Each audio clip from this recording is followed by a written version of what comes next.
မျက်နှာလေးတွေလန်းလန်းဆန်းဆန်းကြီးကြီးလင်းလင်းနော်တန်တန်ရှင်းရှင်းလေးမရှိတာဘာလို့တော့သူတို့ရဲ့စိတ်ကိုလောင်းနေလို့ပြောရရင်မျက်နှာဆိုတာစိတ်ရဲ့ပတွင်းပေါက်လေးလို့ဘုံဘုံကတော့ထင်တယ်ဟုတ်လားဒီမျက်နှာလေးကိုကြည့်ပြီးတော့နော်ချမ်းသာတဲ့စိတ်ဖြစ်နေလားဆင်းရဲတဲ့စိတ်ဖြစ်နေလားလို့ရေဘူးရသဘောကတော့ပြောလို့ရတယ်ဟုတ်လား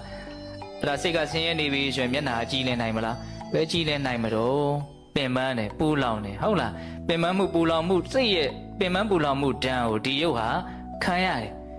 အဲ့တော့ရိပ်ဖြတ်ထားတဲ့ဆွဲနှုတ်ထားတဲ့မြက်ပင်လေးများလို့တစ်ပင်လေးများလို့ညှိုးနွမ်းပြီးတော့နေကြတာတဲ့ဟုတ်လားဒါကြောင့်ဘုံမတို့ရဲ့စိတ်နှလုံးကိုအေးချမ်းခြင်းတယ်နော်ချမ်းသာခြင်းတယ်ဆိုလို့ရှိရင်ကိုယ့်ရဲ့စိတ်ကိုပြစ္ဆုတ်ပံမှာနေနိုင်အောင်ကြိုးစားရမှာအဲ့တော့ဒီနေ့မှာအတိတ်ကိုရှင်းထုတ်ဖို့အနာဂတ်ကိုရှင်းထုတ်ဖို့အတိတ်နဲ့အနာဂတ်နဲ့ပတ်သက်ပြီးတော့ဘုံမတို့နော်အစင်မလိုက်ဖို့မဆွဲလန်းဖို့ဆိုလို့ရှိရင်နီလန်းလေးကစနစ်တကျသွားရင်တော့ပိုကောင်းတယ်ဗောနော်အဲ့ဒါကဘုံမတို့ဟောထားတာလည်းရှိပါတယ်ကောင်းသောညဆိုတာအဲ့ဒါအခြေတဝံနော်အတိတနာနွာကမေယနပတိကင်ခေအနာဂတံယရတိတံယရတိတံပဟိနန္တံအပတ္တင်္စအနာဂတံနော်အတိတ်ကိုလည်းအစင်မလိုက်နဲ့အနာဂတ်ကိုလည်းအစင်မလိုက်နဲ့ဘယ်နဲ့ကြောင့်တော့အတိတ်ဆိုတာမရှိတော့ပြီးခဲ့ပြီအနာဂတ်ဆိုတာရောက်မလာသေးဘူး